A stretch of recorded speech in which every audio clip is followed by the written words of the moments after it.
What's going on, everybody? Welcome to Pillow Talk with Paul Goneau. I am Paul Goneau. Today, my guest is father, magician, and comedian Neil Griffin. How's it going? Thanks for having me on. Oh, thank you for being here, dude. I love this. Yeah? Do you ever have people down, like, here and just sit on this couch and then it just gets weird? Like, just... You know what? It's funny because this wasn't set up. You are the first guest that I've had since I set up all the foam shit on the floor. And it's just so the baby can, like, crawl around in here and stuff. And before, it was like the couch was there and it was kind of blocking half of this room off. And so I would move the couch here. But now the couch is actually, like, here permanently. It's very casting couch confessionals is what I'm saying. Yeah, I feel like I'm actually, like, worried about the sign, you know? My daughter's only, like, 4 months with now. the whole, like, hey, let's see if it can come off the wall easy. Yeah, and it probably could, you know, or just yanking on the string, but you might have to do a see. hang. You might have to hang it. Yeah, there's a way I can, like, kind of wrap the cord around the sign, so I don't know, man, but... It does look good, though. Thank you, I appreciate that. And right behind us, I guess we could start with this this magic kit. That is it out? Is it available for sale? It's available. That's the magic kit. It doesn't take up a lot of space, but right now it's available personally through like Facebook and on my website on vikingmagicandcomedy.com. We're trying to set it up with Amazon. I don't know if you've ever dealt with Amazon selling something, but it's not easy. Never. It's not easy. There's a lot of like criteria you have to meet with your own business, and I meet about 95% of it. It's getting that last one. Mm-hmm. I have a retailer, Dragon's World, downtown Brampton. I don't know if you're familiar because you have a lot of the... It's along Main Street? Yeah, upstairs? Okay. Yeah, so they're gonna hold like 10 copies, which is going to be kind of cool. And then the Magic Shop, I'm hoping, will hold one. And then I'm working on one in Kitchener. That's sick, man. Yeah. So exactly like what got the ball rolling on the kit? Why did you decide to make the kit? So weirdly enough, I was working, or still working, at Me Museum. I don't know if you've been there. It's like this cool selfie place, you know, where you go and you just like, there's cool illusions and you can take cool pictures. And it's just a place where people can just spend a day taking pictures. No, right? I haven't been there, but I saw, I believe, some videos that you posted. Yeah, so I do magic. There. What I do is I thicken it up because it is expensive. It's like $28 a person. So when you think if you're there for like a half hour, you're like, I could have went to almost Canada's Wonderland for that. Yeah. But it's an experience that... is unlike any other experience when it comes to selfies, right? There's really cool stuff there. So they added me to thicken it up, to kind of like make the experience cooler. Yeah. So talking with the owner, he's got some magic tricks, and we're saying, hey, let's do this. And then I'm like, hey, you know, it would be cool. Maybe we should put together a kit. And then a light went on, and I was like, wait a minute, I'll do that kit. Mm-hmm. And then scoped out a couple of things off of Amazon, talked to the magic store, got the products, and now I've got a kit that literally I think is the only kit out there where everything in my kit I use, as opposed to like Chris Angel where he slaps his face on something for $1 million and says, yeah, I don't use any of that. Okay. But let's put some bats on it and make it all dark so and cool. Make some money. Exactly, right? Like there's no one out there that's just pulling out this board game size thing and it's like, all right, everybody, ready for a show? But this you can. Yeah. That's the difference, right? And that's good that you're like, these are all tricks that you have in your arsenal that you're currently doing? That I either started with, I still use, but these are the ones that I think I became a magician with. Okay. So it's what I started, and that's why I added the street magician in 30 days, because if you put the effort in, I could say even within 2 weeks you could do it. Yeah. Just practice, get your friends together, so if you're going to embarrass yourself in front of your friends, you know. It's like comedy. Same thing. Yeah. You know, like if you're going to do comedy... It seems a little more in your living room. Though. It is, but if you do it in your living room, you know, in front of like 5 or 10 of your friends, they're having some good laughs. Like, okay, I've got that confidence, and now I can go out and try it on strangers and see how it goes, right? Yeah. So it gives you that little bit of confidence, going into it. So that's the best advice I can give. And that's what I used to do. I used to go up to my friends and be like, hey, I learned a new one. Yeah. And then if I screw it up, it's like, hold on. It's exciting stuff, man. Exactly. And I knew one as like a kid that I did briefly. Like I've been into magic for quite a while, but not like performing, just watching and appreciating it. And I did the one where like you have like a cloth or maybe like a paper towel or something with a salt shaker. Oh, I didn't do that. And at some point you like drop the salt shaker on your lap and then you squish the paper towel. It's more of a visual thing. Yeah, right? yeah, and they have to be, you know, obviously in front of you or whatever, but I think the hardest part, like, as an outsider, to me would be, and I've performed some shows with, like just done comedy shows with other magicians, because, you know, there's some funny magicians around, especially in Toronto. And I think, like, the hardest part has to be, see, for comedy, you screw up, you can recover a little easier. You can even make fun of yourself. With being a magician, like, you kind of lose credibility, I guess, maybe a little bit. Like, people question you from then on out once they, like... Unless that's your shtick. Like, there's a magician, Matt DeCero, and his... I'm not saying he's a bad magician. That is not what I'm saying. It's more... He purposely kind of looks like he's stumbling. And same with Kensington Ken. He kind of makes it look like it's a little bit awkward so that you let down your defenses. And then at the end, it's this big, like, oh my God, like, this guy's incredible. So sometimes it does work if you stumble, but if it is something you didn't plan on, what we usually have is, like, a plan B. Right? Which I'll show you after. Okay. If you screw up something. I've seen Penn and Teller do that kind of misdirection where they seem like they're screwing up, but there's a different end game than what you originally think. And that's what it's for. It's a diversion. It's so that you're thinking something else, and then it's a complete 180, and then what you weren't looking at is definitely where you should have. You know, that's the whole thing, right? Magic is all misdirection, performance. I think it's very close to comedy, to be honest, is when you tell a joke, sometimes you want them to think you're going one way, and then you do that big curveball and they laugh because they didn't see it coming. So it's kind of the same way if you perform magic. So that's why I incorporated both. Yeah. Try to be silly. And there's some, like, we're going to do top 5 magicians later. You're probably going to hate at least my number 1 for sure. But Piff, do you know Piff the Dragon? Piff the Dragon. He's Was that like, on... Just like was a that dude. on, It looks like it's like a costume. Was that on America's Got Talent or anything? I don't know, man. I saw him on Fool Us. Okay. Penn and Teller's Fool Us. I've heard, and it's like a cheap kind of dragon costume, and he just, like, does magic dressed in it. But he's so funny, man. And there's a lot of, like, funny comedians. I think it does go well together. You gotta have a shtick sometimes. Yeah. You know, to stick out from the rest. I mean, look at me. I literally look like a Viking to be a Viking magician. Yeah. I mean, someone might book me because I'm more edgy. Not like probably your favorite magician that I'm assuming. Are you part Viking? I do have a bit of like a background in Viking, and plus everyone says I look like one. So it works. It's more the adopting the lifestyle, the demeanor of a Viking. While performing. Yeah, and just coming off not dark and weird, but just very, you know, just in your face a little bit, but then I can laugh at it because I'm also a comedian, so when someone reacts the way that I want to see, where they actually look like they believe in magic, I love it. That's why I do it, because it's like I put them back into their childhood. So the magic came after comedy? Well after, yeah. Okay. Like I dabbled in it here and there. Like, you know, you're 18, you buy some deck of cards at Canada's Wonderland and being like, let's see if I can. But that wasn't me going, I think I want to be a magician. I think I want to go and do this every time I go to the bar. Yeah. Every time I go out, I want to do a trick for somebody. And it tends to either make their day or they hate me. It's one or the other. It's where sometimes they're like, oh my God, that's amazing. And sometimes they're like, I hate magic. No, the thing is, okay, so I had a friend who I bought their daughter a magic kit, and I just was fucking around with it, you know? And not being able to do this stuff makes me appreciate it a lot. Like, I think people, when we talk about magic to people who aren't really into it, they think of like Harry Potter type shit, and I'm like, for me, magic. That's wizardry, I guess, but it is magic. Is like, it is magic. Is it is the magic. art of like just like confusing one's mind. Do you know what I mean? And being like, okay, there's a way to do it, but I can't see them doing it. You know, it's such a strange art form, but I've appreciated it. Like, how long have you been into magic?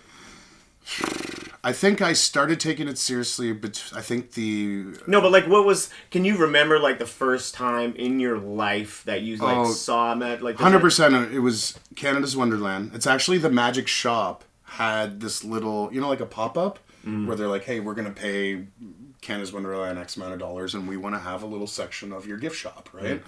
So I went in there. I was probably just a young teenager.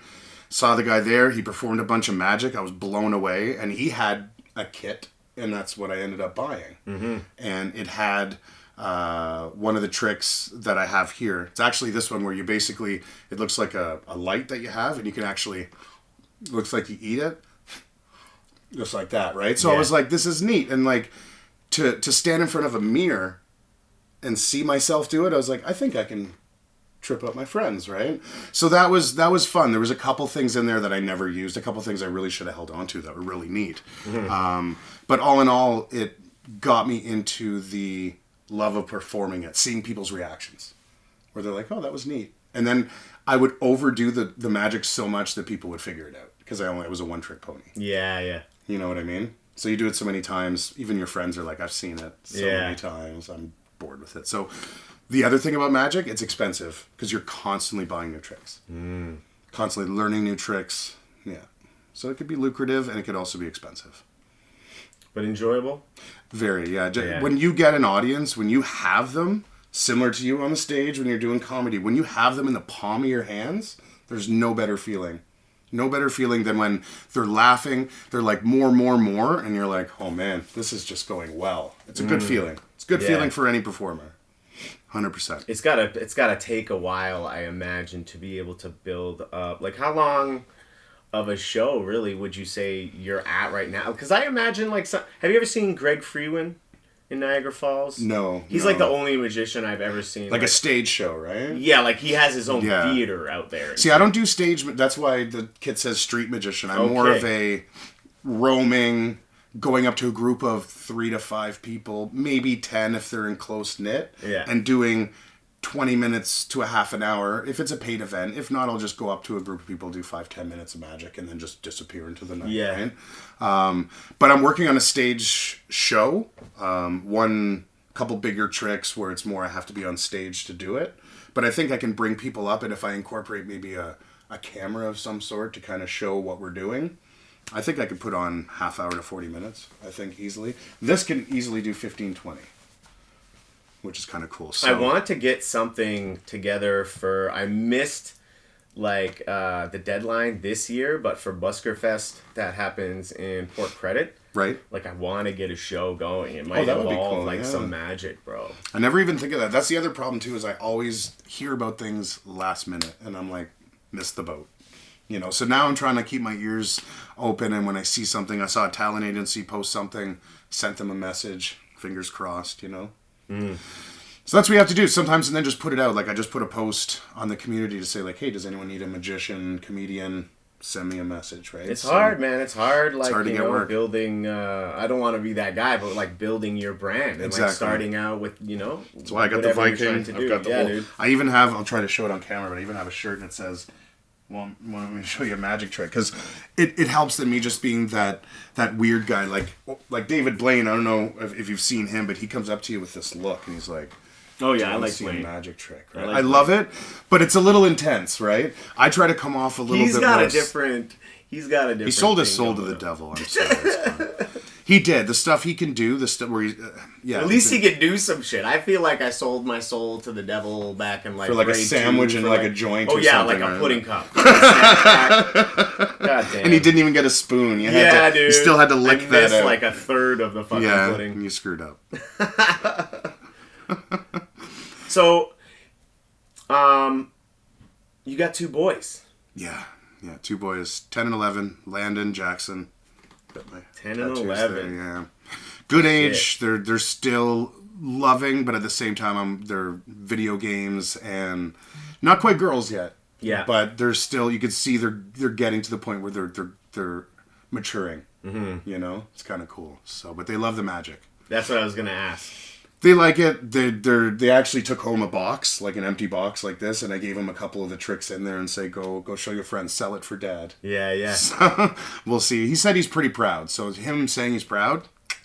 Yeah, that's a lot, man. Holds a lot of weight. Yeah. Being a dad to 2 boys, though. Okay, now I don't have a boy. I'm like really hoping. Like, I don't know what your end game plan was. Like, obviously, not having any, like, unfortunately, that was your life. I know that, but like when now that I just have one girl, I'm like, the perfect. I wanted obviously a boy first, Right. but like I was like boy and a girl. And Do you try for that? Like, you know, get that? it's hard because I ran into a comedian actually in Brampton through like Sean Walton or what, I don't know if you know him. Yeah. And he went to go have like a second kid because he was trying to, do that.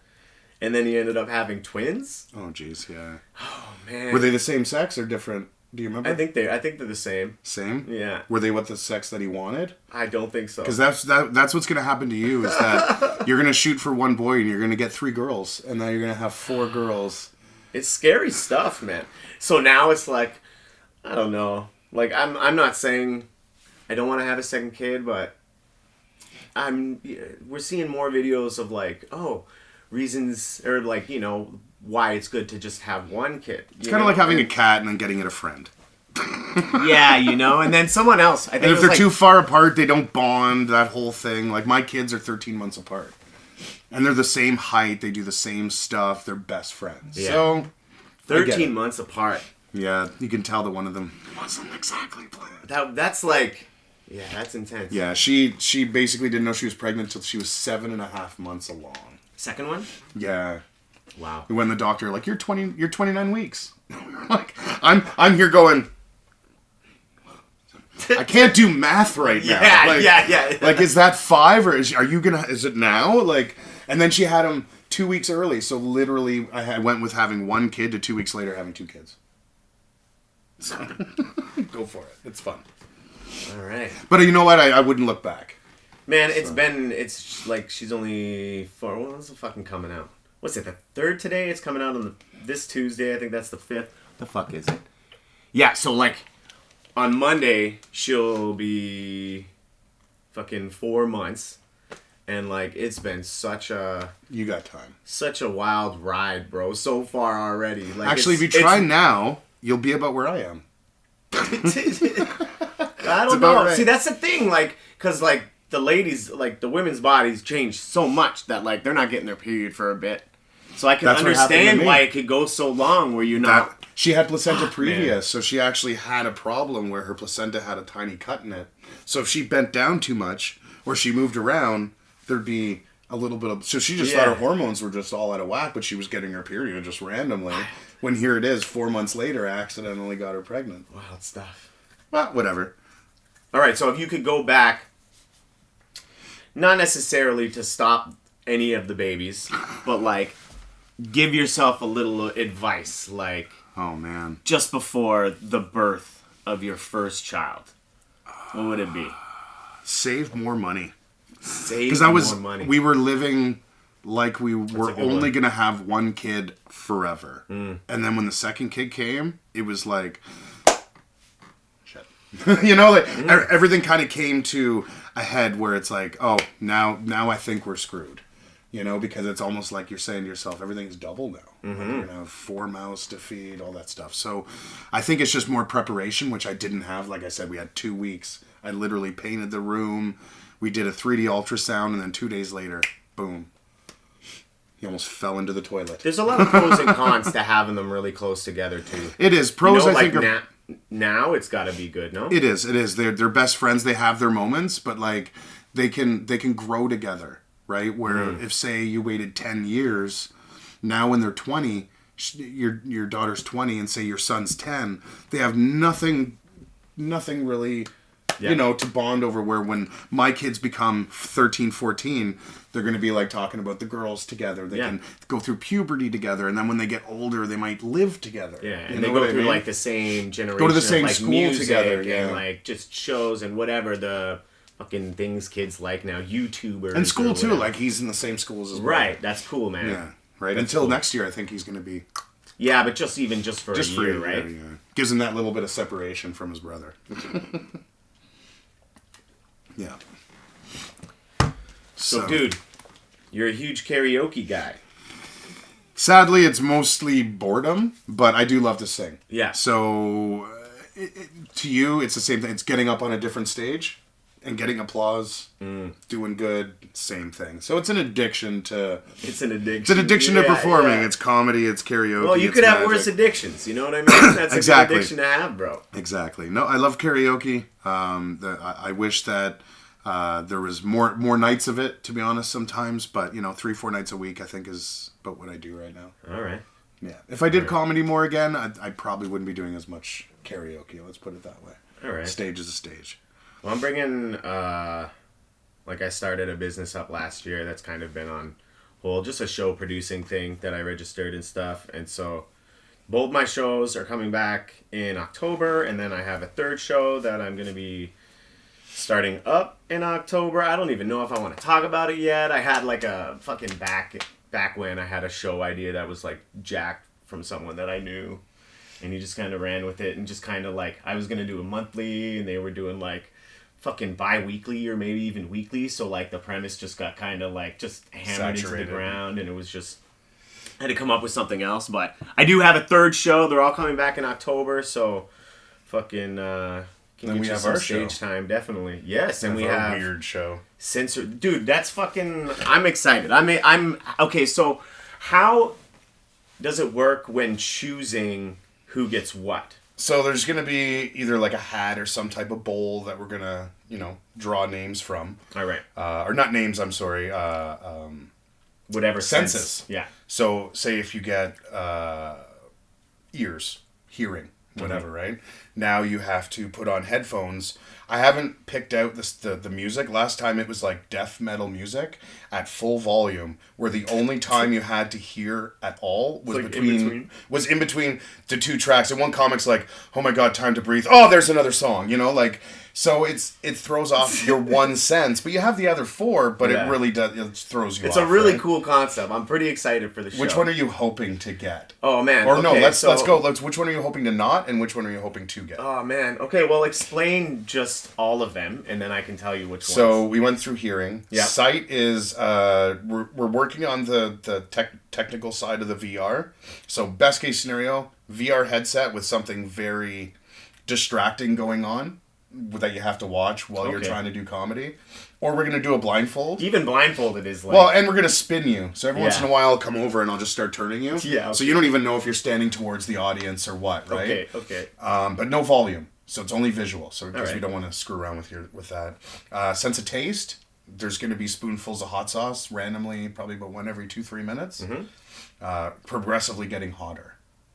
Number 3 would be, I guess, touch, which is everyone gets these ball pit balls. They don't hurt, but if everyone gets 2 each, at any time a table can gang up on you at all the same time and just launch all the balls. Yeah. Or they can just save and just every once in a while just kind of like the old tomato thing, but it's just for fun. It's to throw off your senses where you're trying to do your jokes, but you're also super aware of the fact that there's going to be stuff thrown at you. Yeah, but it's not going to kill you. Yeah. No.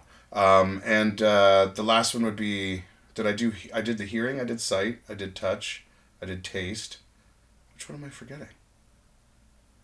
There's got to be one more. Smell? Some smell? Smell, that's it. Thank you very much. So this is the one that Ryan Sim said that if he gets, he's going to be the most animated. And that's the smelling salts. So every once in a while we go up and just... Mm-hmm. And you're gonna gag. They're intense. Yeah. It's woo. You're gonna be, but your jokes might go a little faster. So it's gonna throw off your timing. Oh yeah. And what it's gonna do is basically they're gonna know that they're gonna give you the benefit of the doubt for it, but they're gonna see who can power through and make them laugh harder. So you can either embrace the sense that they've taken away, and feed off that for comedy because it's all laughter's laughter. Right. Or try and fight it and just be like, look at me go, screw these senses, I can do my material and kill it. And then the audience will figure out who deserves 100. I think it was 100 or 150, whatever. I got to look at the poster. I'm just, No, it's all good. But you do get a cash prize for being the best comic, right? So it's fun. And then as well, myself and the headliner are going to torture ourselves as well. So. All right. Are you doing any magic? Or it's just... Oh, yeah. No, I'm going to do some magic. I'm going to throw in a sweet. little bit of magic because I'm hosting. So, get a little audience participation and stuff, right? So I'll mix it up a little bit. But, yeah, so which one... All right. So, I could definitely I would crush the hot sauce one. That would be the easiest. So that one. won't throw you off that much with No, that wouldn't regards throw to your me off set? at all. Okay. And honestly, I feel like the music would be the worst just because that's going on through your whole set. The blind, like not seeing, I've performed like, you know, some jokes before, like just on stage, like behind a curtain. Talking, yeah. I just like stood behind the curtain and like held the mic in front of my face, but my face, it was the curtain. Do you know what I mean? Like it was in between my hand and my face. So I don't think that one would be too hard. Yeah, the music would just be constant. The smelling salts seems like it would be like, it would fuck you up, but just temporarily. Just temporary, And then you could, I don't know, maybe how like a quick once punch to the face every and then- minute or however often, but you get that break time, you know? Yeah. The music might be the hardest. And you don't even know if you're doing good. Like, you'd have to really, like, pay attention to, you know, be looking at faces. Well, and you can't it see gives a lot you the of same faces feeling a lot of someone time. being deaf and not like I knew a deaf comic where before you would go like this and that was clapping because they can see that more than laughing because they can see laughing but sometimes they can't see everyone, so you put up your hands like that and they can really see people laughing. But the noise in your it's gonna throw you off, right? But I'll tell you now, the best or funniest sets were those ones. Yeah? Because they just stressed out. Yeah. Stressed out. Like, just total breakdown. And, of course, everyone's just dying. They're just like, screw this, blah, blah. And they're like, you know what? I'm just going to sing the song, you know? Like, yeah, if you're a person who could definitely go through any of these things completely unfazed and just do your set, right, that's amazing. You deserve to win just based on that, I think, you know? So it's going to be based on the audience, right? So whether they think the torture was funny to see someone get completely tortured and just it was funny watching that, or give the prize to somebody. I don't see myself holding it together. Like, I'll acknowledge it for sure. I won't be, if it's really fucking with me, I have no choice. Well, if anyone, is this coming out before the show? This is coming out on Tuesday in like 2 days. Okay, so if people do want to see it, it's 4 p.m. at Rec Room in Mississauga. $20 for a pair. It's a Sunday. I know, it's Sunday. Yeah, it's gonna be good. Yeah, it's followed by karaoke. So if you come early, you get an early spot, and there's games and axe throwing and stuff like that. So in between karaoke, you can go out and throw a couple axes or whatever, right? So it should be fun. No, I'm excited for it, man. And it's close to home. It's nice. Yeah, for you. Oh, yeah. Well, yeah, for me. Is everyone else? I guess I don't know where anyone else. I just know where you live. Who else is on this show? Sebastian. He lives in Toronto. I think most of them are from Toronto. Yeah, and then Ryan Sim, Hamilton. Oh, shit. Yeah. Well, he was going to co-host it with me, and then I asked him to actually perform. I said, I think watching you get tortured will be funny. Yeah. His reactions to things, especially smells. This guy is, he can't. If he gets the smelling salts, it's rigged. Well, there was a thing, I think it was that, remember the I don't know if you've seen it on TikTok or Facebook, I don't know, that ginger guy that's in his car all the time that does, like, ratings on like foods and stuff, and he's always getting scared of like tarantulas. Well, he got this thing that's like this sardine thing, and you have to crack it open, and as soon as you crack it open, it's basically fermented fish. Yeah, okay. And Ryan's reaction on video, I think he was doing it Levity or something, was just gold. Like just real gags, right? Like I thought he was gonna vomit. So there might be stuff that could happen. So it's one of those shows where it's gonna be different. Yeah. It's going to be different than just going and watching comedy. You're going to be like, I might see someone vomit. Yeah, that's why I'm excited, dude. I don't really hope no one vomits. Fingers crossed. I did a show where I had to eat, like, ghost peppers, and I did, like, the most dumbest white guy shit that you could do, and just fucking right out the guy. Okay, so you know Janice Israeloff or whatever? She was first, and she ate like 3. So as soon as I came out, and like, dude, I eat hot stuff. I do. It's not a big deal, but you just went big. I fucking took 4. Okay, so first of all, he mixed in like Carolina Reaper with some other like mellow pepper. So like you were just they looked exactly the same. Oh, but you're randomly picking. And I'm pretty sure all of mine were the fucking hot ones, dude. I had 4, and I just fucking, after my set, I, like, went to the bathroom, and I, like, had to take a shit, dude. And I'm, like, sitting there with my pants down. I took my shirt off, my hat off. I'm just, like, sitting there, just, oh, my God, like, puking in between my legs. It's kind of when you have to have a shower after. Right? Oh, for sure, man. For sure. And the next comedian just, like, he was, like, a black dude, and he's like, I'm not doing that. Like, you know, like, he just ate, he ate one. No, he was just like, I'm not doing what Paul just did there, you know?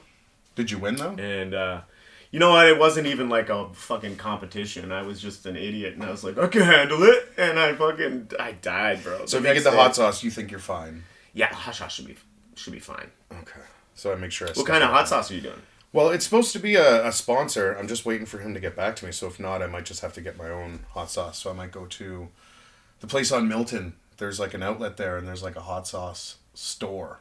Oh, so I'll just go in there and just get creative. Yeah, right. $5 here, $10 there. You know, get 3 or 4 different kinds and hope for the best. So you've got a 1 in 5 chance to get what you're looking for. Well, I took the hottest hot sauce off Hot Ones. I bought that before. It was like fucking The Last ridiculous. Dab? Yeah, it was like Last Dab Redux. And how was that? And it was like fucking... It was expensive, and it was spicy, but it was really tasty, man. Like, I ate it more often than I thought I did. Did you soak the wing, or did you just dab a little bit and... Well, just like I didn't just put it on wings, but I remember where I work because I work like I'm a chef. I work in a kitchen and shit, and we just did like a bunch of like we made kind of like a sauce that was like a little bit of like sriracha. So we would just we did like 5 different kinds, and then the last kind was just the Last Dab, and so it was kind of going up a little bit, and we just completely coated the wing, and.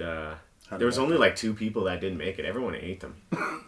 It doesn't taste bad, dude. It's actually a pretty. I think it's just thing. the progressive of getting the hot. I think that's what screws you up. Is once you get there, your mouth is already on fire. Yeah. You know. Yeah. I would like to try that.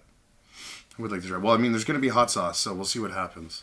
I could do another. This is this one here is actually the I guess the featured product of the actual kit. All right. So this one here.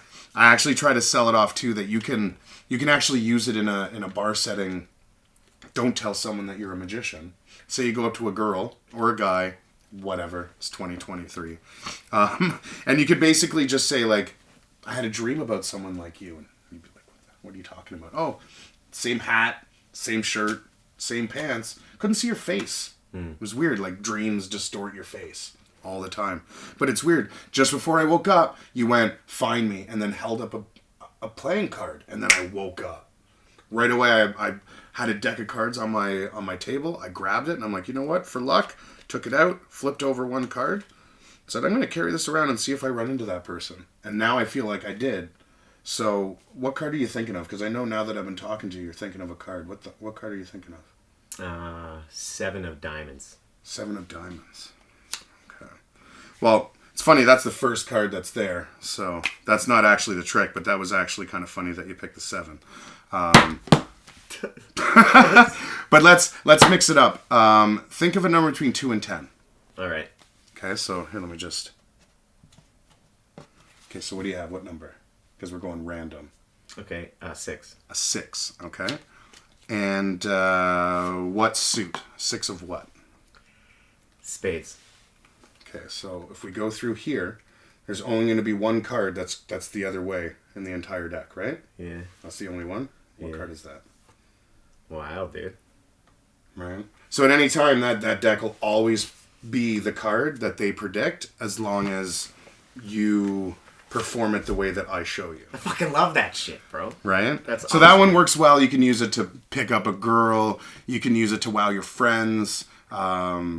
You can get out of situations. I've gotten out of a bill for a restaurant where I didn't, my debit card wasn't working, and I said, listen, if I show you like 10 minutes of magic, is there any, it wasn't a big bill, it was like for a poutine. Yeah. And the manager came over, she's like, you know what, I'll take it. She's like, if you wow me, and I just bought, because she didn't believe that I was a magician. Okay. I showed her the best of the best tricks, and she's like, you know what, worth it, and she gave me dessert. That's wicked, man. So it's like, you know what, magic has helped me out of situations, helped me out to meet people and to break the ice and to not be bored when I go to the bar by myself. I can go out and just make friends, you know. Yeah. But then I'm the guy where they come up and it's like dance monkey dance. Hey Neil, show him a trick. It's like, but I am wearing the shirt, so I'm kind of. I'm gonna watch this video back so much, man. Like, how the fuck did I do that? I love that shit, man. There was a brief time too. There was like a show. Okay, as a magician, that show where that masked magician would show. Right, that was like how in to the do 90s, tricks. yeah. Frowned upon or no? What do you think? I was hoping that my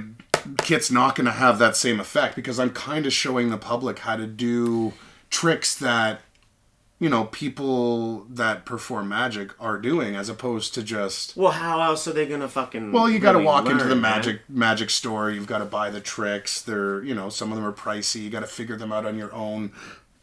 Things are evolving, man. I think this is a great way to go. Yeah, well, I do tutorials, so I show people how to do the tricks the way I perform them. So, I give them a little bit to go on. So it's like, you know what? If you want to copy me for the next little bit, I'll take it as a compliment.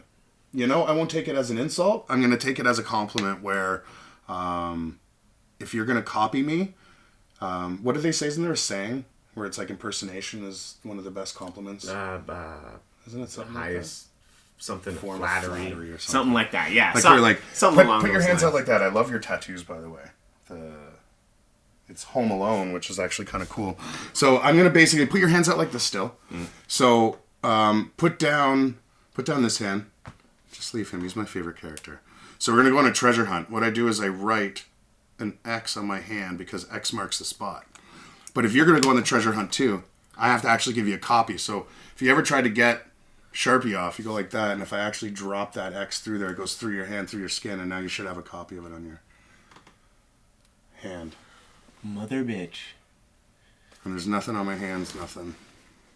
So that's a good one too, right? That'll be in the expansion pack, as they say. That doesn't come off as well. That's fucking on there. She on there. Wicked, dude. You're going to be watching the video after for that one. You're like, how did he do that one, man? I love that shit, though, man. It's awesome. I wish I could do it. I wish... Well, you can. Oh, shit. Maybe I can. And that's what I tell people is, like, honestly, for $50, and if it's someone I know, I'll sit down with you for 10, 15 minutes and show you a couple of tricks so you're, like, good to go when you leave. And then just watch my tutorials, and, yeah, you're good. How do people view the tutorials? On my website, there's the link to the tutorials on YouTube. Click on there because it's private links. So as long as you buy the kit, you go online. I was going to make it private, but to me, I'm like, you know what? If someone wants to do the trick my way, they can, but you still need the trick, or you still need the box to do the tricks.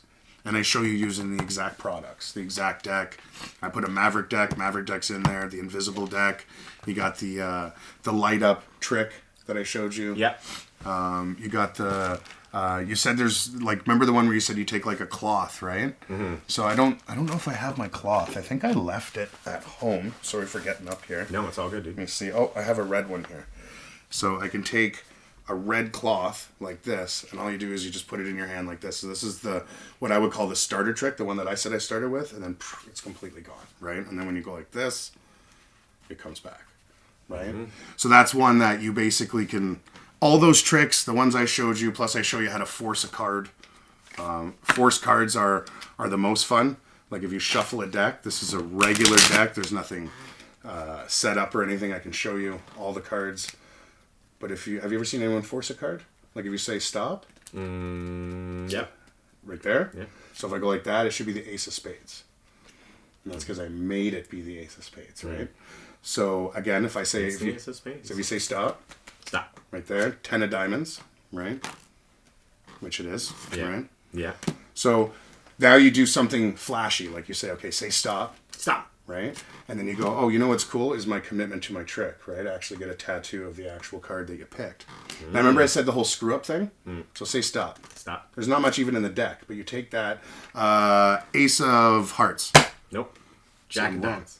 Jack of diamonds. Okay, see, now I screwed up, but then I'm going to say something like, how about we see if I can screw up twice in a row? So I grab all the cards, right? Show them all like this, and I say stop. Stop. Right?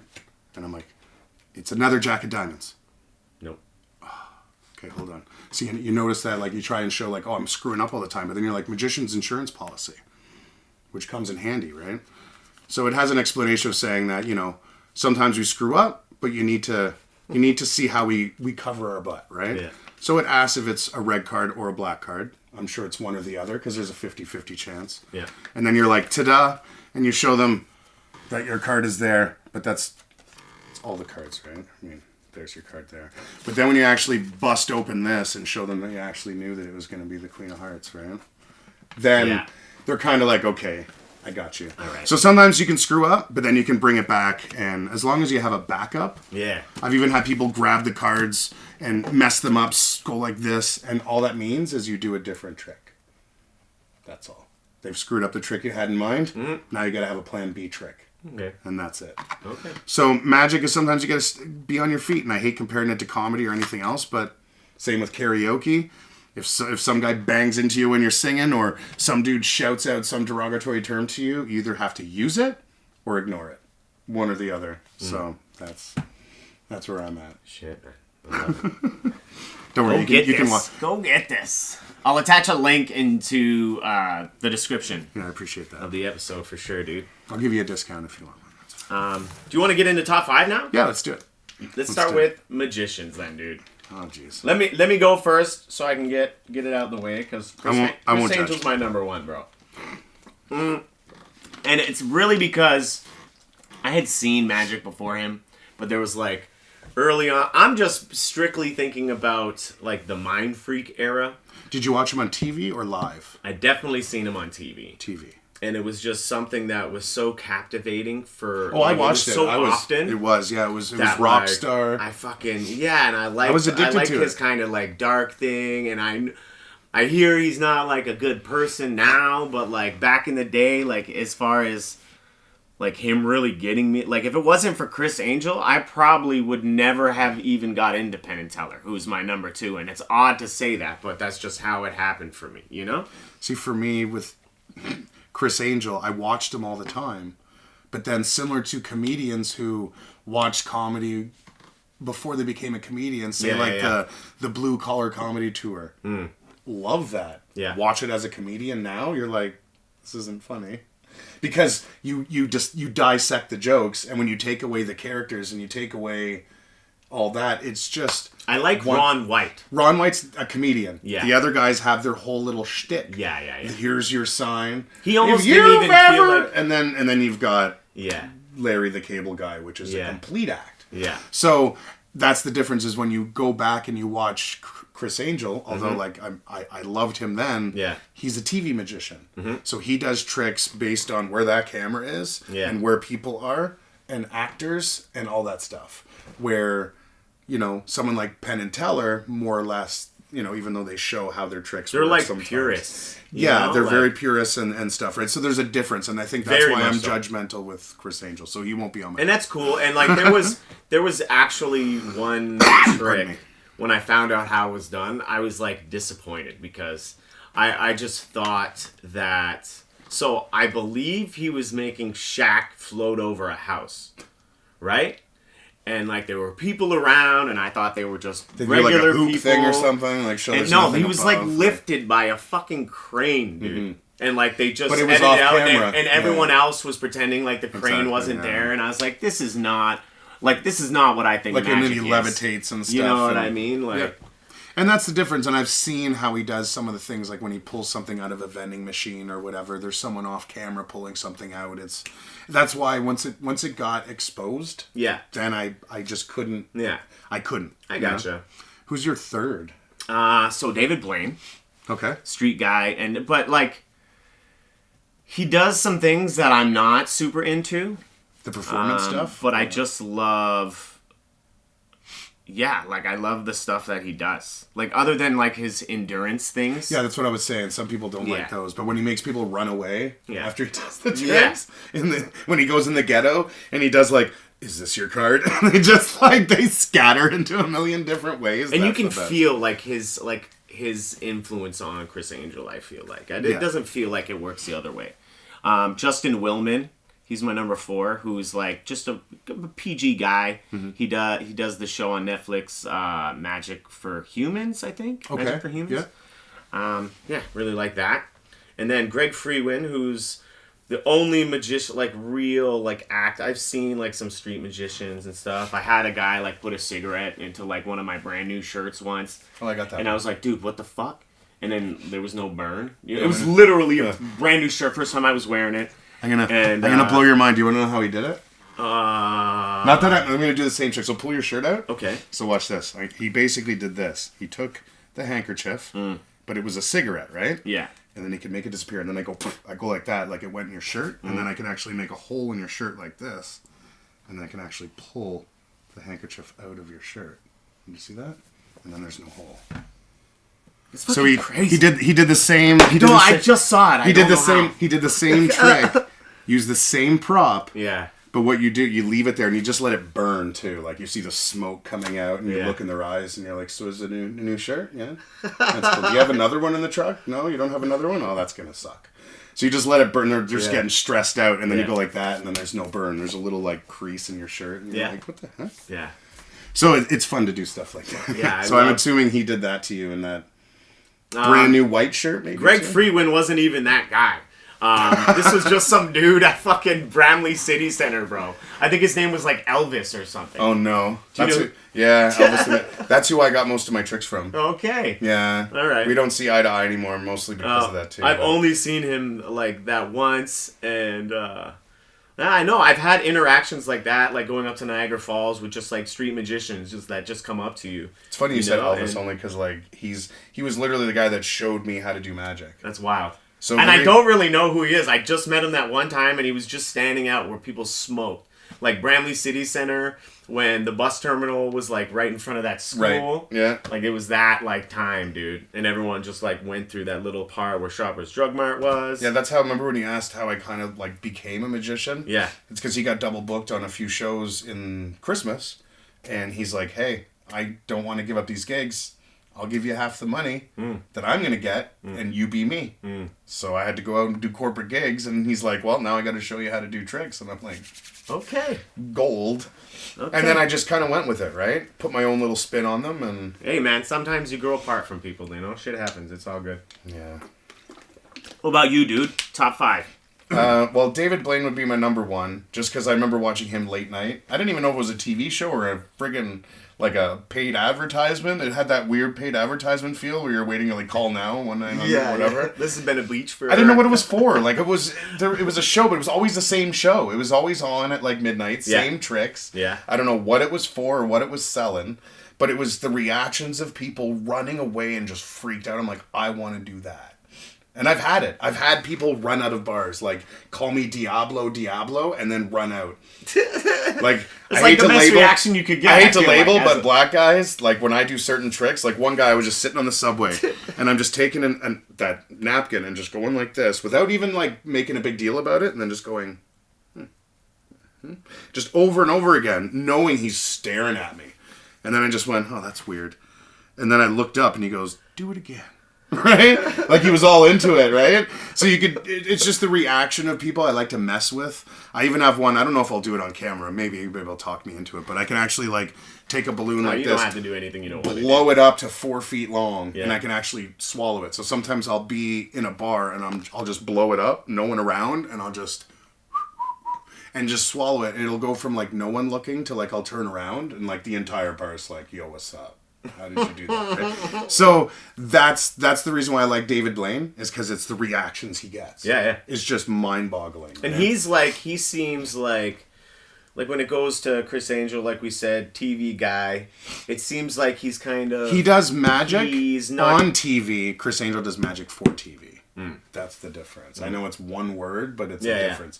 It's like some people are TikTok magicians, because when you stand like this and you're like, look at this card floating, you can't see that they've got like some weird rig lined up where if there was anyone else standing there, they would see it. And that's where like I kind of stopped watching. Not that I lost respect, not that I stopped enjoying the stuff that I did, and like that played a role, but like when I learned how he did that one, it's like obviously magic is like someone's at its actually core flying. Is like there's lies involved. Like I know that, right? I label it as magic's like Santa. Magic is like believing in the tooth fairy.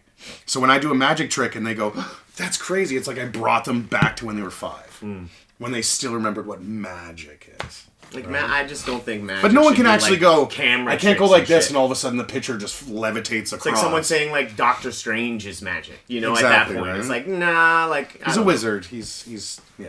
There's a difference. We can talk about it after though. I guess the next pick would be similar to yours. I think it's actually the same. Number 2, Penn and Teller, mainly because they're comedy and magic. and they show kind of how their tricks work, but in a funny way, but not exactly their best tricks, just ones where you kind of wondered, like, this looks easy. How did they do that? And then you're like, this is how. And you'll show, like, these little compartments or whatever, how they crawl around. But it's their delivery. And then their TV show was great, where you can actually see people try and fool them. And when they can't figure it out, as a magician, when you're looking and you're like, I have no idea how he did that. Right? Which moves me to Shin Lim. That's the one guy I've watched on... America's Got Talent, you know, the Asian guy that, like, he'll take a card and move it across here, he'll change colors, he'll make things disappear, smoke coming out. Like, his tricks blow my mind. As a magician who knows the construction of how tricks work, where you take one trick and you just expand from that and make it bigger, right?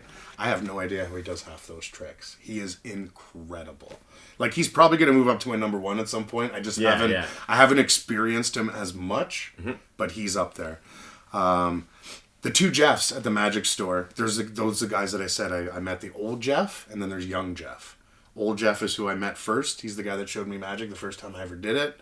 Young Jeff works there too, and they both always show me magic tricks. They're one of the best magicians, local magicians that I've seen. They just don't do a lot of, like, actual shows, but they're from Brampton? No, from Toronto. They're the only. They're right near Yorkdale.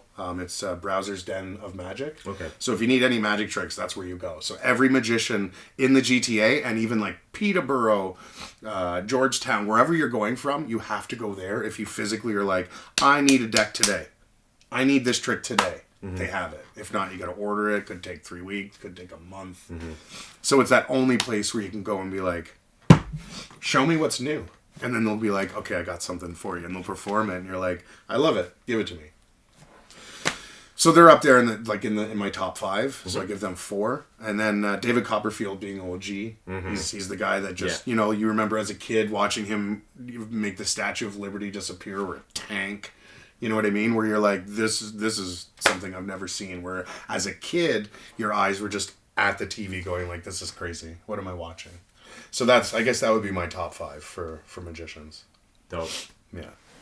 Let's do movies with magic movies. Movies with magic. That was about magic. That was a tough one. So you can do a cop out and just say Harry Potter. I did. I know. Yeah, right. That's my number 5 cop out, to be honest. Number 1. What is it called?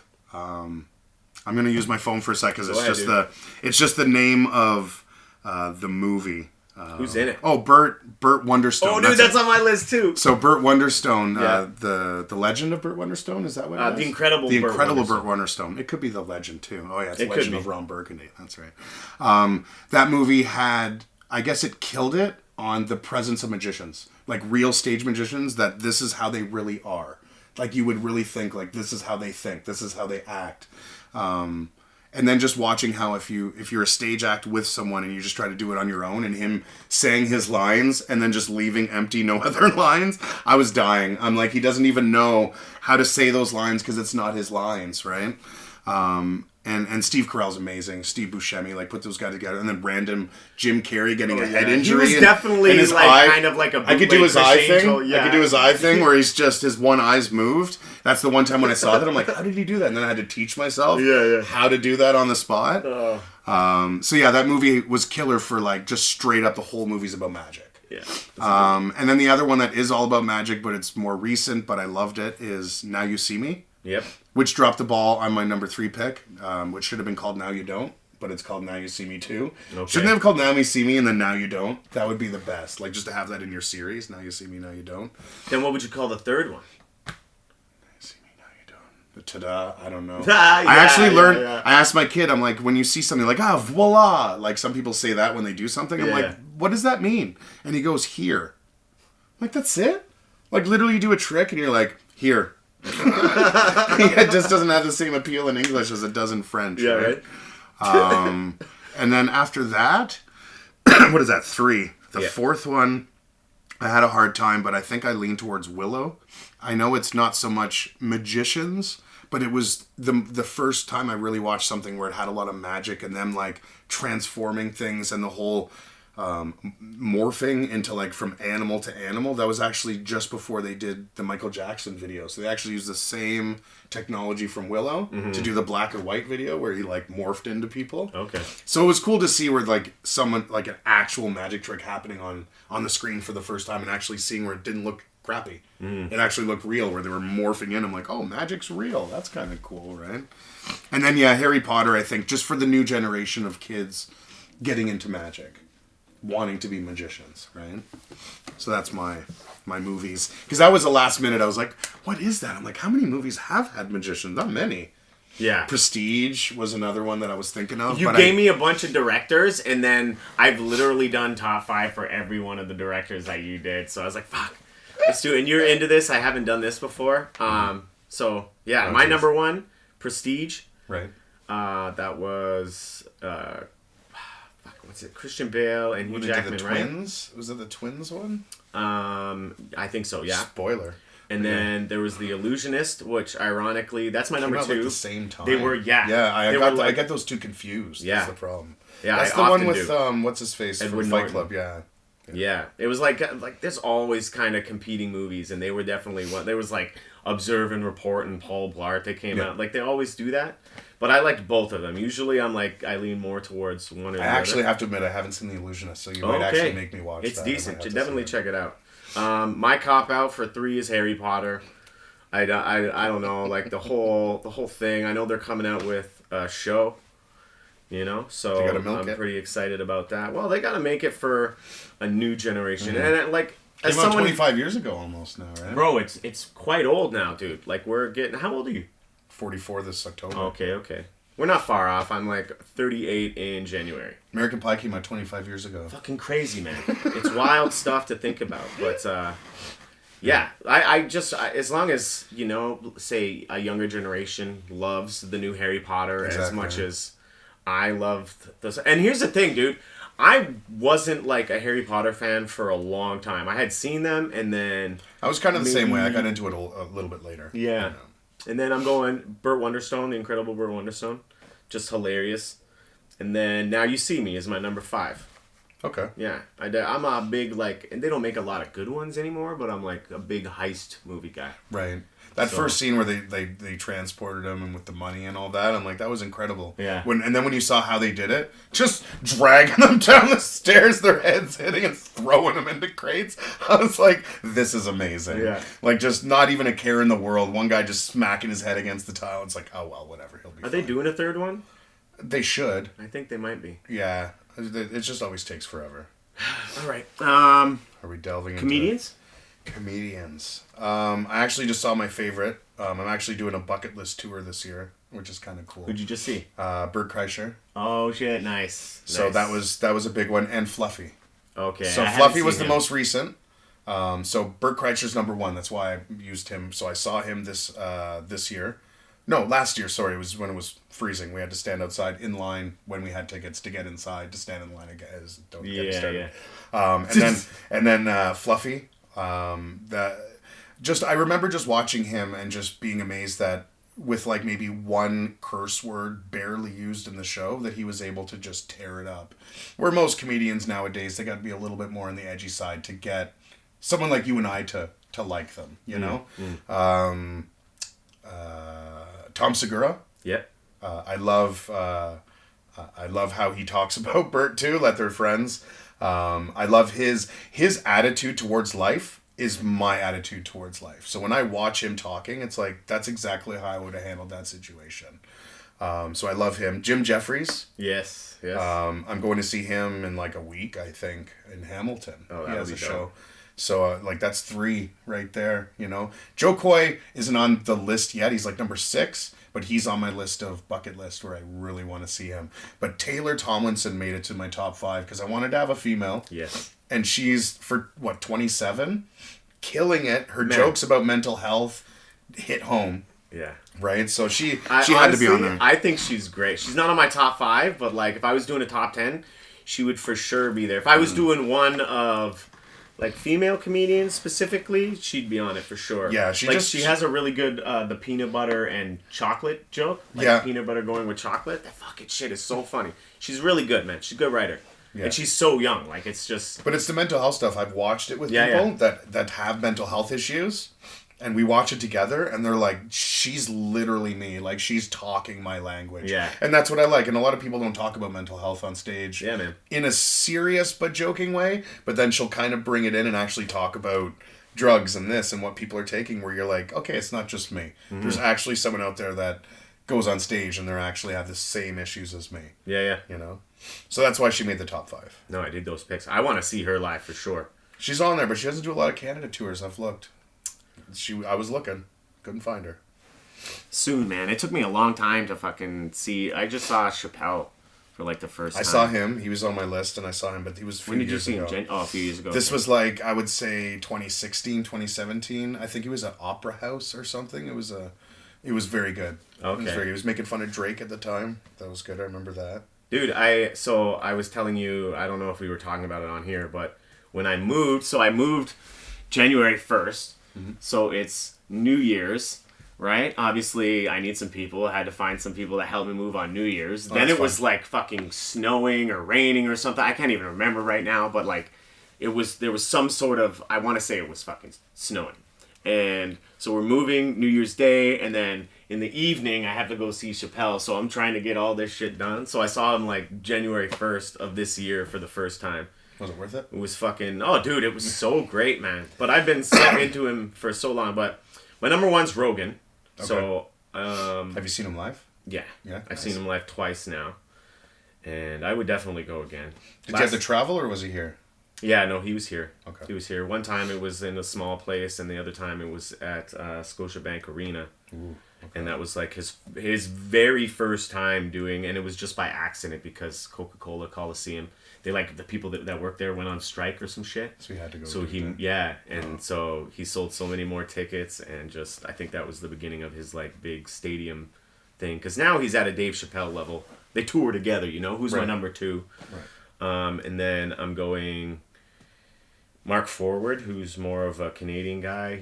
He's in Letterkenny. Have you seen that? Yep. He's the hockey coach, like the crazy hockey coach. He's in Mr. D, but he's really funny. Then Carlin, who's like my introduction, and then Bill Burr. And if I was doing an honorary mention right now, it would have to be... I did one. It would have to be Shane Gillis, dude. Do you know who he is? And it's funny. Shane Gillis is the name of my ex-fiance's dad. How funny is that? So like hearing that, it's one of those like it's almost like I can't like him because of his name. I get it. It's just because of his name. So when I hear it's like give it up for him, and I'm like I can't. Yeah, I'm sorry, man. I can't, man. Like you're funny as shit, and I love your views. Fucking but change like, your name, dude. Yeah, like be like Shaney or something. I don't know, but yeah, I get it. He's a great comic. I remember he was supposed to be on SNL, but because of some shit that came out, they're like, yeah, no, sorry, bro. He probably would have done good. His skits that he was in. He would have probably put on Weekend Update or something. You know what I mean? There's one he did. I don't know. He does like some random YouTube shit. Doesn't do them often, but there's one called ISIS Toyota. Mm. Bro, just if you haven't seen, I'll check it out. I have. These are like that shows like how much promise he would have had, like what he would have done instead of just that kind of shit. They were worried. Yeah. Hey, man. Comedians, do you want to do that? We did that. Oh, wait, no. Superheroes. My bad. Superheroes. So, Wolverine. I can't wait for Deadpool, but now because of the writer's strike, God only knows when Deadpool 3 is coming. There's so many movies that are just on hold right now. Iron Man. When that first one came out, I was like, who is this guy? I had no idea who Iron Man was. I wasn't a comic book guy. Mm-hmm. As opposed to reading, I was more of a movie comic book guy, right? And then I saw Iron Man, I'm like, oh, this guy's badass. Especially at the end when he changed up the script and was like, I am Iron Man. I was like, oh shit, Batman would have never done that. Yeah, right? Right? Third. I forget what I kind of changed it up. I think I'm loving Doctor Strange now in regards to just his swagger and his hair is always on point. I'm just hoping his movies get better. But again, it's the whole magic thing. I do like his voice. I don't know what it is, but he has such a distinct voice. I don't know if it's like a radio voice almost. Like when you hear him talk, it doesn't even seem real. Yeah. Right? But I like the way he plays it, and it's one of those characters that people didn't even think could ever make it to Scream. Right? Yep. My last two are more comedical, but do you remember Powdered Toast Man? No. You're probably too young, but Ren and Stimpy had a show. Yeah. And they had these little shorts, and one of them was Powdered Toast Man. Now, powdered toast is just like you know, like powdered milk or whatever. You just add water and it becomes toast. And this guy was literally this head of toast that was all shiny. And when he would turn around and go to jump and fly away, his butt cheeks would always stick out, and he would do a little, and then he would fly away. To me, that was my favorite superhero growing up. I'd always look forward to Powdered Toast Man. All right. My fifth one's controversial because, again, I had a dark sense of humor growing up. And did you ever watch In Living Color? Yeah. So do you remember Handyman? Was it Jim Carrey? No, Handyman was Damon Wayans. And he was basically, he would fly around. I'm not going to do the impression, but, you know, this happened. Yeah. With a little bit of a voice change. Yeah. And he would fly, but awkwardly. Okay. And when he would fight, he would like... No, I definitely don't remember And, oh man, like if you look up Handyman, like they tried to do a movie about it, but they had to change the name. Because they couldn't call him Handyman. Man, I think I know the movie that you're talking about. And he's wearing like a red Blank suit. Man yeah, Blank Man. So they had to change it up just enough to not make fun of, you know, the But that was like the developmentally origin of Blank Man. Sorry? It was Handyman. It was basically, that's where they came from. Yeah. I did see Blank Man. So if you look up Handyman, you'll laugh. Right. You'll laugh, but you shouldn't be laughing, but you're going to laugh. Yeah. But that's the age of the 90s. Yeah, man. You know, so that's my top 5 there. All right, I'll go through mine quick. I do them every episode. Batman, Red Hood. Oh, no, sorry. Batman, then Ninja Turtles. Like, all of them. That's a cop-out. But, like, fuck. How you separate the Ninja Turtles? You could have just said Ninja Turtles and then that made it a day. That's true. Then Red Hood, then Arsenal, and then Spider-Man. So explain Red Hood and Arsenal because I'm not familiar with Okay, Red Hood and Arsenal are both, like, ex-sidekicks, right? So, Red Hood was a Robin. And he left. There's a bunch of Robins that left. One became Nightwing. And then another one became... I'm like a little bit of a nerd. Like a comic book nerd. And then one became Red Hood. And Red Hood is basically... Essentially, if you took Punisher and Batman and combined them, you get Red Hood. Like, he's like... He's got the hand-to-hand combat skills of Batman, but he uses guns and will kill the motherfucker. You know? Okay. So, and then Arsenal's just like Green Arrow's... like ex-sidekick, you know, and shoots a bow and arrow, but he's like more techie, like he has like explosions, like kind of like Green Arrow and like Gambit almost. He doesn't have the mutant ability, but like he makes like everything explode essentially, you know. So yeah, and then we can end with worst karaoke songs. I don't have any worst. I have a couple that are like my go-to when I do it. Like I like funny ones. Like I try to. Like Dick in a Box is good. Fucking My Dick by Mickey. A lot of songs about dicks. Have you heard My Vag? No. So Aquafina. Okay. You know Aquafina? I do know. So she does My Vag, and it's basically a remix of that. Yeah. So it's an operatic vag. All right. Like you have to listen to it because she hits. She hits and she's good. All right. So as soon as I heard that, I'm like, I don't know which one I like better. Like, yeah, right? Right? I'm going to check it out. Yeah, so My Vag is pretty good. Yeah. What else? Fuck Her Gently? I'm guessing that's... I don't know. I can do whatever. Like, I'm like, you know, any kind of... I don't do it a lot. So, like, that's really why I couldn't come up with worst ones. But, yeah, I don't know. I have a few faves that are my go-to like that. Well, Hero by Enrique Iglesias is another one. Just you sing Hero? Hero? Yeah. But like in a joking manner. Do you point to your girl and be like, you're a hero? I don't know. Do you draw a mole before you do it? Like a Sharpie? I will next time. I'll put an X. Yeah. I'll put an X on your face, you won't even know it. Yeah. So what would you say are the worst songs? Well, I used to host karaoke, and like when you go, there's always one song that every time someone comes up to you, like a girl, she's like, let's do a duet. And right away you know. She's like, okay, what song do you want to do? And it's always Picture. Oh, okay. So the song itself is great. Like Kid Rock, Sheryl Crow, two amazing artists. Mm-hmm. Two different kind of polar opposites, but they came together. Soulful, amazing. But you get two drunk people that are doing it with no vocals. And it's just, it's terrible. And then especially when it gets to the harmonies and they're looking at each other trying to sing, it's cringe. It's a cringe song. You hear it every fucking night and you don't want to hear it anymore, right? And then it's more like songs that you like and they ruin it for you. You know, like I Will Always Love You. When you hear that piano happening and you're like, oh no.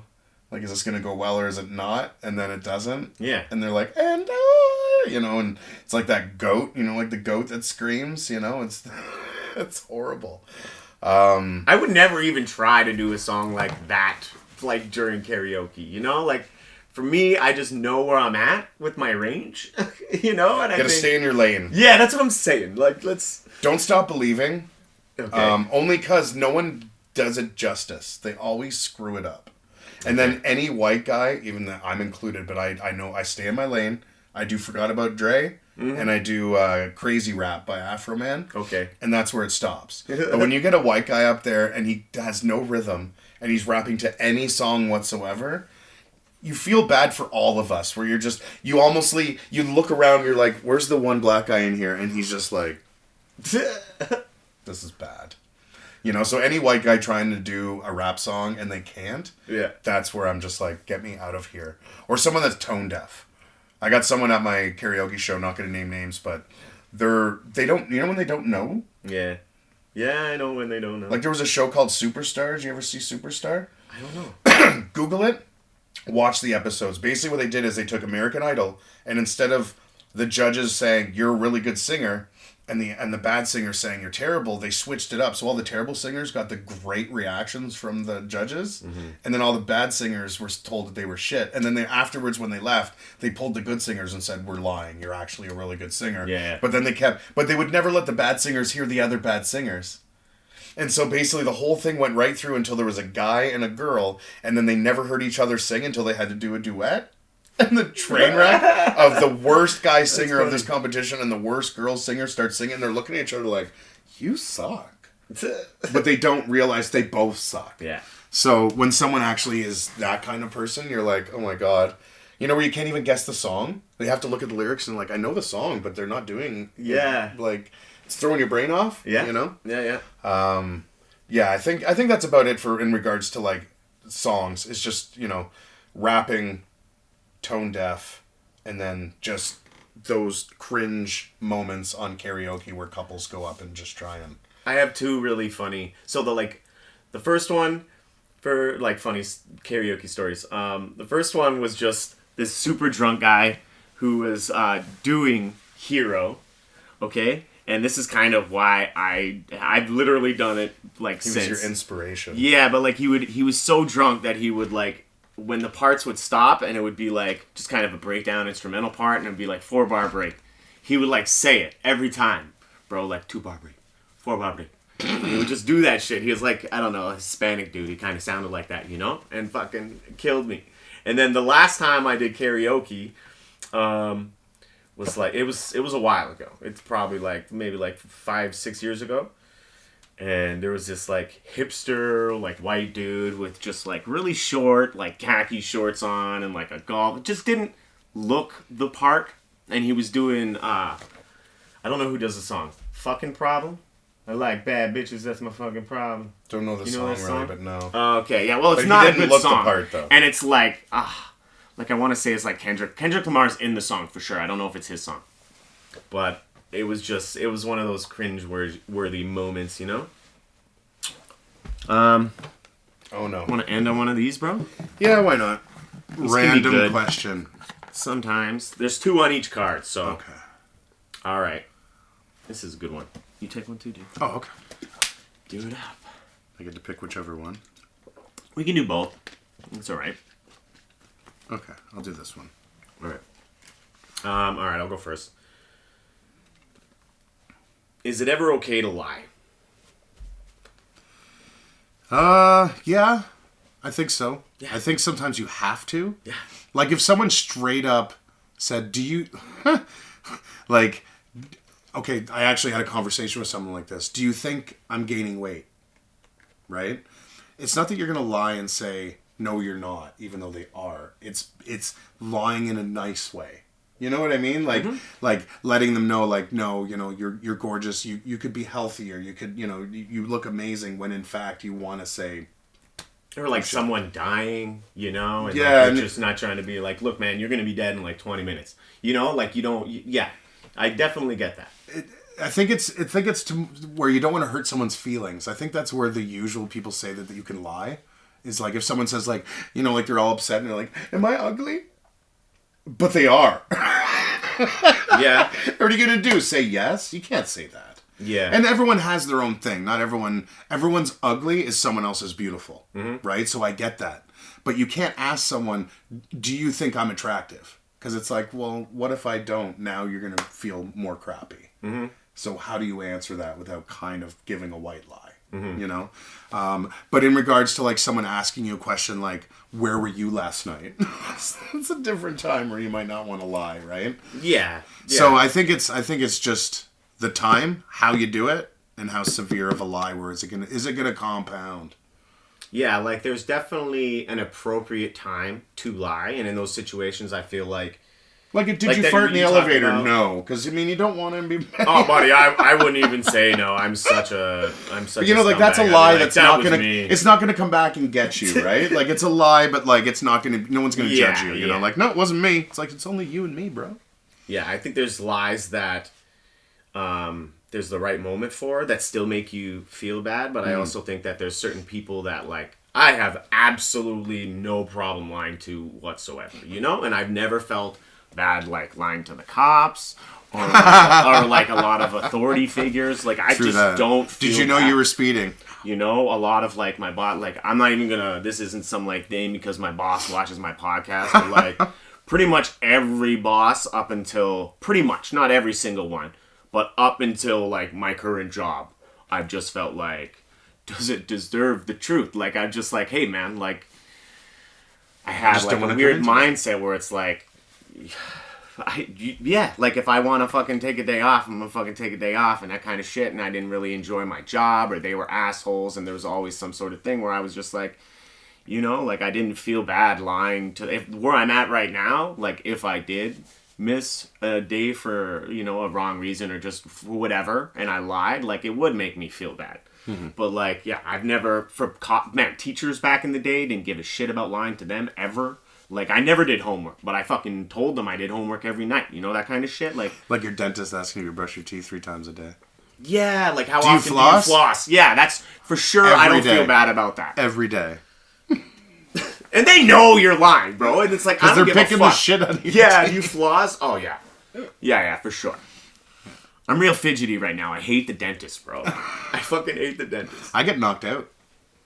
Benefits. Oh, really? Yeah. Oh, shit. That's serious. Or laughing gas. Have you ever had laughing gas? No. Do you have benefits? Yeah. Look into it. If you have laughing gas, bro, as soon as they put it on, you just start spinning and you're laughing and you don't feel it because as soon as they go somewhere else, like you forget about the pain. So you're just laughing. Like you're in a good mood. Yeah, put on some music, man, and like you're just, there's times where I close my eyes and it feels like my head is still, but my body is going like this. And I literally said to the dentist, I'm like, I don't know how you're doing this with me spinning in a circle. Yeah. Like, how are you able to do this while I'm in a circle? Man. Yeah. So it's free drugs, and if it's covered, just use it, man. It's fun. And then it just instantly, as soon as you breathe air, you can drive. So it's not like, oh, I'm going to be all groggy. No, man, you're good to go.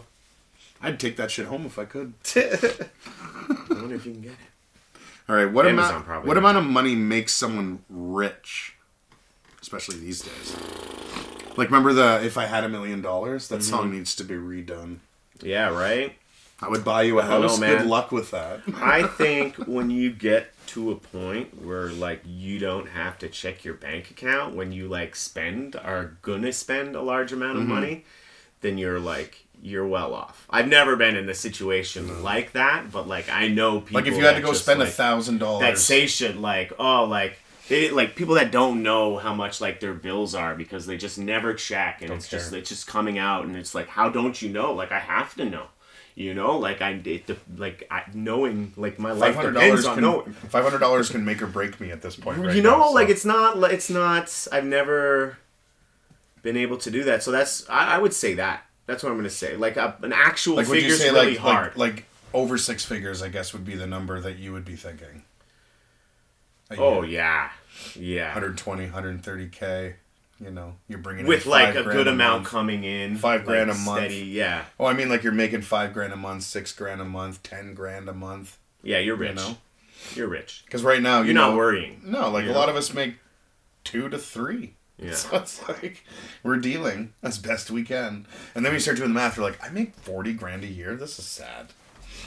You know? Yeah. Especially nowadays, it used to be good. You make $50 a year, man. The wife could stay home, or vice versa. If she's making $50, you could stay home with the kids. You got a mortgage that's less than what, $1,200 a month.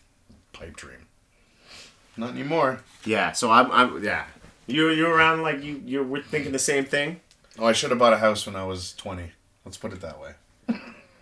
Shoot, looking now, it's like, I don't know if I'm ever going to buy a house, bro. I don't know if I'll ever be able to. I don't know. You only need to make $1 million a year to buy a house at this point right now. All right. What comes easily to you? What comes easily?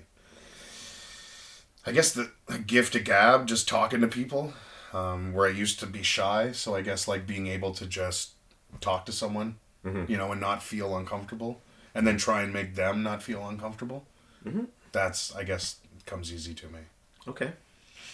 All right. I'm thinking, honestly, and it might be way too soon to say this, but up until this point, honestly, I gotta say, like, just being a dad, dude.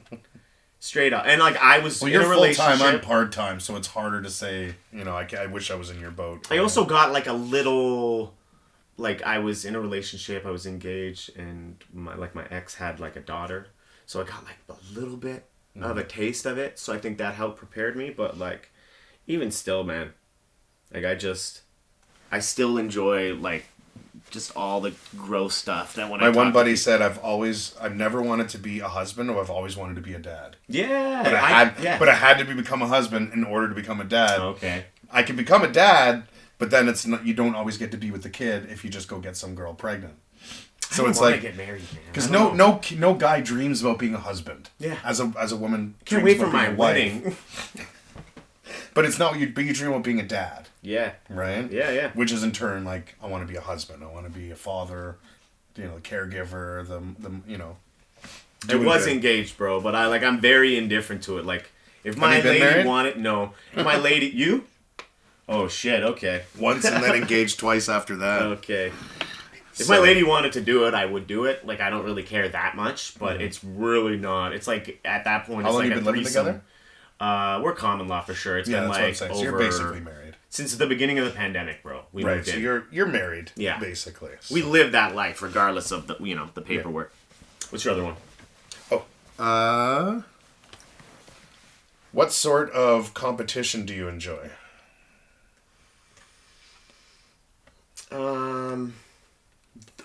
Okay, so I'm not thinking of like I'm not gonna say something like comedy competitions. I'm saying like the kind of competition that can happen in anything, whether you're playing like basketball or video games or fucking magic cards or fucking whatever your thing is, you know, whatever the competition that you like to do. I think. Let me just make sure I word this right. Okay. So the competition that I enjoy is one where anybody can trash talk and say like the meanest shit. No one's taking it personal because like to me half the fun of competition is just shit talking. Even if like I'm White not, Man Can't Jump, where they're just you're a mum of this, you're a mum of that. I'm all over that, dude. And it's like I like Conor McGregor for that, you know, and like seeing how he trains. And obviously he's not like a perfect human being, but like I just like that kind of competition. Like we're close. We're having a good time, but also like I want to win in the heat of the competition, and then when we're done, it's over. Like, you know, we're not assholes to each other after, regardless of what we said. We all know it's just like I play video games with my buddy. My lady is so, and women are different. I think they're hardwired differently, even when they compete. Just the shit you're saying to your buddy. She's like, how are you like, talking? Oh yes, 100%. We're like, you fucking kill yourself, bro. Kill you. You know, like I'm literally telling my boy to kill himself, and I love him. I'm not trying to. I don't want him to die. I don't want him to kill himself. You know, I feel bad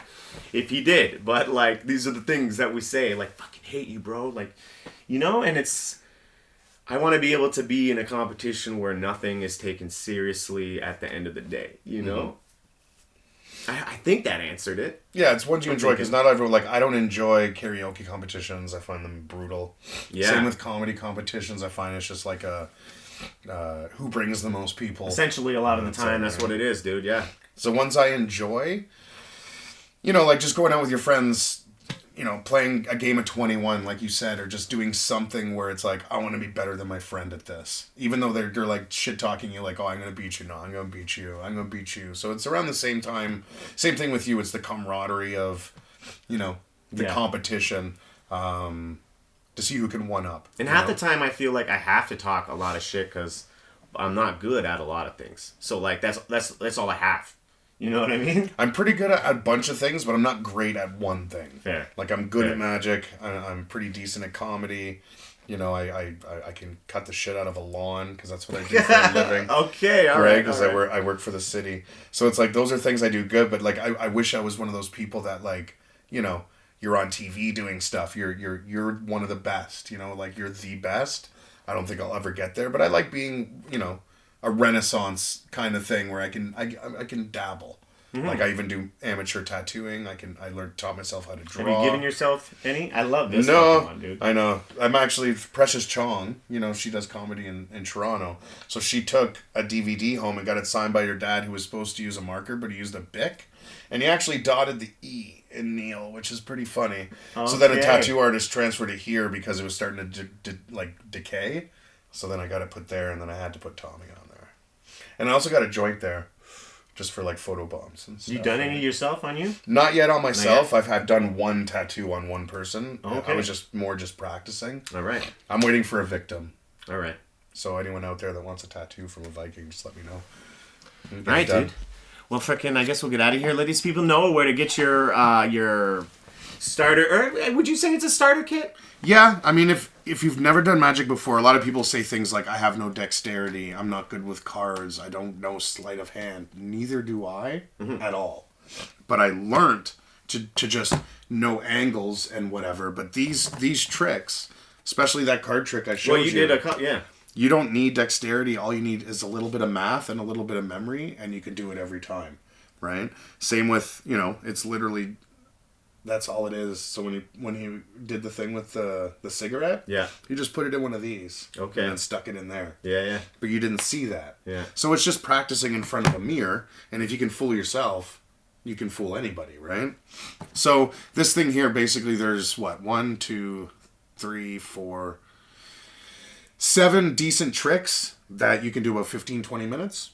Right? $50, has tutorials in it, shows you how to do it. You can get it on vikingmagicandcomedy.com. That's where you get the information. I'm basically going to ship it out to you.